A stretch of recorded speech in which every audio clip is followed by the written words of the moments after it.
अगर आप अमेरिका में एलएलसी के ओनर हैं या कॉरपोरेशन रन करते हैं अमेरिका के अंदर, तो आपको एक रिपोर्ट सबमिट करवानी है अमेरिकन क्राइम इन्फोर्समेंट नेटवर्क के अंदर कि who is the owner of the company. और अगर आपने इसमें डिले किया या आप फेल हो गए इस रिपोर्ट के अप्रूवल के अंदर, तो आपको होगी 2 साल की कैद, $10,000 जुर्माना और $500 पर डे की कंपनी पे लगेगी सिविल पेनल्टी। तो आज इस वीडियो में मैं आपको ये बताने वाला हूँ कि ये रिपोर्ट क्या है, ये कब सबमिट होगी, इसकी ड्यू डेट क्या है और आपने इसको कहाँ सबमिट करना है। मैं वक़ात बात कर रहा हूँ कंपनी फॉर्मेशन डॉट पी के से। हम लोग पाकिस्तान, यूके, सिंगापुर, चाइना और भी 2 कंट्रीज़ में पाकिस्तानी सिटीजन्स को कंपनी फॉर्म करके देते हैं ताकि वो लीगली वहाँ पे कारोबार कर सकें। अगर आप चाहते हैं कि हम आपके बिहाफ पे ये रिपोर्ट सबमिट करें, तो हमारा नंबर डिस्क्रिप्शन में दिया हुआ है, आप हमें कॉल कर सकते हैं और व्हाट्सएप कर सकते हैं। चलिए अपनी वीडियो की तरफ वापस बढ़ते हैं। देखें, चलिए सबसे पहले बात करते हैं मिस्टर ब्रायन नेल्सन की, जो कि अमेरिकन गवर्नमेंट के अंदर टेररिज्म के और फाइनेंशियल इंटेलिजेंस के सेक्रेटरी हैं। देखिए उन्होंने ब्रीफिंग के अंदर क्या कहा। For years, criminals have laundered enormous. कई सालों से मुजरिमों ने अमेरिका में बेनामी कंपनियों के साथ बहुत ज़्यादा रकम की मनी लॉन्ड्रिंग की है। गुमनाम कंपनियां हमारी मकामी मईशतों को गैर मुस्तहकम कर रही हैं। वो हमारी कौमी सलामती के साथ समझौता करती हैं। वो मनशियात की स्मगलिंग और दहशतगर्दी जैसे जराइम को काबिल अमल बनाती हैं। कि बात क्या हो रही है? बात हो रही है मनी लॉन्ड्रिंग की। हमारे यहाँ पाकिस्तान में, इंडिया में, बांग्लादेश में बहुत सारी गोश्त कंपनीज ओपन हैं और वो क्या काम करते हैं? सेल्स प्रोसेसिंग का। भाई हम 10% लेते हैं, 15% लेते हैं, सेल्स आपकी प्रोसेस कर देंगे।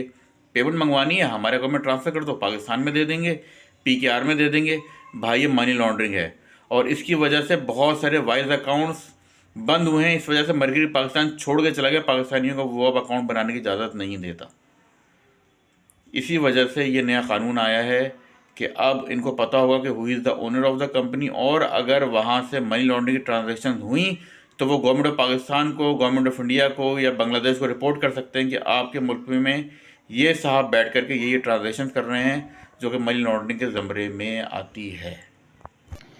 पहले ये डिस्कस कर लेते हैं कि किस किस कंपनीज़ को रिपोर्ट करने के लिए कहा गया है। तो देखें, पहले हम ये समझ रहे थे कि सिर्फ बड़ी कंपनीज़ को रिपोर्ट करना है, मामला उल्टा है। जो बड़ी कंपनीज़ हैं, मल्टीनेशनल कंपनीज़ हैं, फॉरेन एक्सचेंजेस हैं, इनको रिपोर्टिंग नहीं करना है। Small and medium size companies को रिपोर्ट करना है, क्योंकि वही गोश्त कंपनीज़ होती हैं और वहीं से मनी लॉन्ड्रिंग होती है। तो जो भी डोमेस्टिक कंपनी है अमेरिका में या फॉरेन ओन कंपनी है, जैसे हम लोग एलसी बनाते हैं, कॉरपोरेशन बनाते हैं पाकिस्तान से बैठ के अमेरिका में, उनको रिपोर्ट करना है। चाहे वो एलएलसी हो या चाहे वो कॉरपोरेशन हो या चाहे वो ट्रस्ट हो या चाहे वो सोल प्रोप्राइटर हो, इन सब को रिपोर्ट करना है।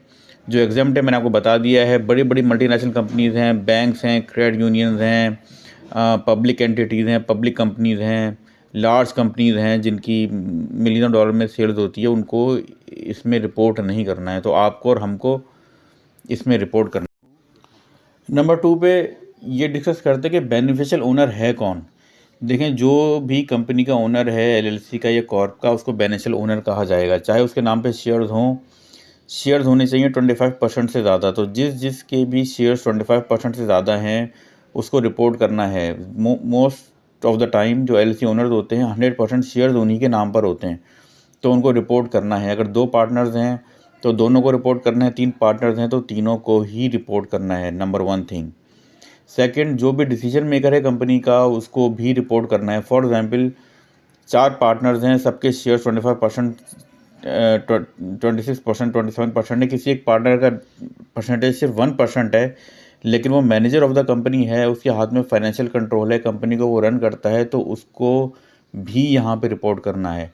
नंबर 3, अगर आपकी कॉरपोरेशन है और आपने स्टॉक फ्लोट किए हुए हैं मार्केट के अंदर, तो जिन्होंने वो स्टॉक्स परचेज किए हुए हैं उनको भी रिपोर्ट करना है। चलिए हम बात करते हैं कि रिपोर्ट करना क्या है, क्या क्या इन्फॉर्मेशन रिक्वायर्ड है। देखें, पहले तो आपकी कंपनी का नेम रिक्वायर्ड है। जो आप एलएलसी का आपका नेम है वो जाएगा। अगर आपने कोई डीबी इशू करवाया हुआ है, डूइंग बिजनेस, वो जाएगा। यूजुअली हम लोग डीबी इशू नहीं करवाते फ्रॉम पाकिस्तान, इंडिया, बांग्लादेश के लोग सिंपल कंपनी का नेम रख कर के चलते हैं, तो it's not an issue. Number 3, जो आपकी कंपनी का एड्रेस है वो आपने सबमिट करना है। पाकिस्तान में या जो ओनर है वो पाकिस्तान, इंडिया, बांग्लादेश में कहाँ रह रहा है, वो जो फॉरेन ओनर है उसकी पूरी इन्फॉर्मेशन जाएगी, उसका एड्रेस, उसका ट्राइब, उसकी ईच एंड एवरीथिंग।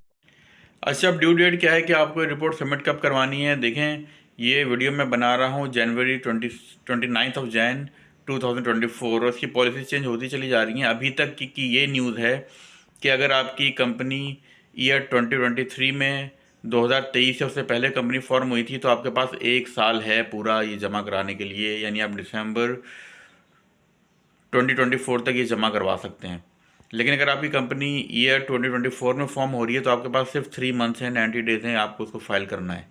या अगर आपकी कंपनी पहले फॉर्म हुई है, ईयर 2023 में फॉर्म हुई है, 2022 में फॉर्म हुई है, 19 में, 18 में, 20 में फॉर्म हुई है, लेकिन आपके पास लेटर आ गया है रजिस्टर एजेंट के पास कि आप ये फाइल करें, तो आप दिसंबर 30 तक का वेट नहीं कर सकते। आपके पास 30 डेज हैं टू फाइल इट।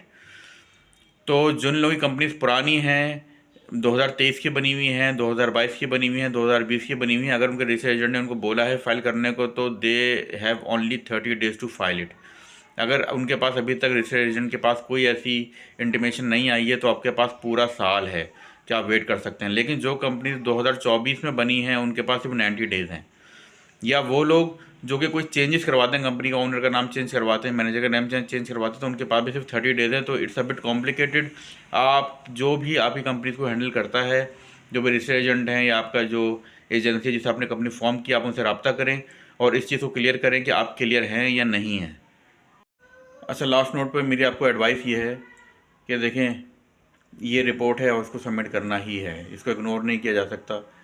यानी हम बिल्कुल भी ये नहीं चाहेंगे कि हम इसे इग्नोर कर दें और हमारी जो कंपनीज़ हैं अमेरिका में फॉर्म हुई हुई उन पर फ़ाइन लगे, $10,000 का फ़ाइन लगे, $500 का फ़ाइन लगे, हमें जो ओनर ऑफ द कंपनी उसके नाम से कुछ सर्च वारंट इशू हो जाएँ या उसको अरेस्ट करने के ऑर्डर इशू हो जाए। ज़ाहिर है आप पाकिस्तान में हैं, आप अमेरिका में तो नहीं है, लेकिन कभी ना कभी अमेरिका तो जाना हो ही सकता है और आप नहीं चाहेंगे कि आप अमेरिकन एयरपोर्ट पे उतरें और आपके साथ कुछ ऐसा मिसहैप हो जाए।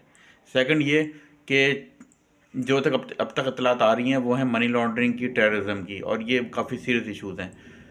तो टेररिज्म में और मनी लॉन्ड्रिंग में इंफॉर्मेशन भी शेयर होती है और आपको पता ही है कि अगर इस तरह की इन्फॉर्मेशन पाकिस्तानी गवर्नमेंट को शेयर होगी या इंडियन गवर्नमेंट को या बांग्लादेश में, तो हमारे लिए क्या प्रॉब्लम्स क्रिएट हो सकती है। तो अगर हमारी कंपनीज हैं अमेरिका में तो हमें इस रिपोर्ट को before the due date submit करना चाहिए और अपने आप को इससे क्लियर करना चाहिए। Thank you.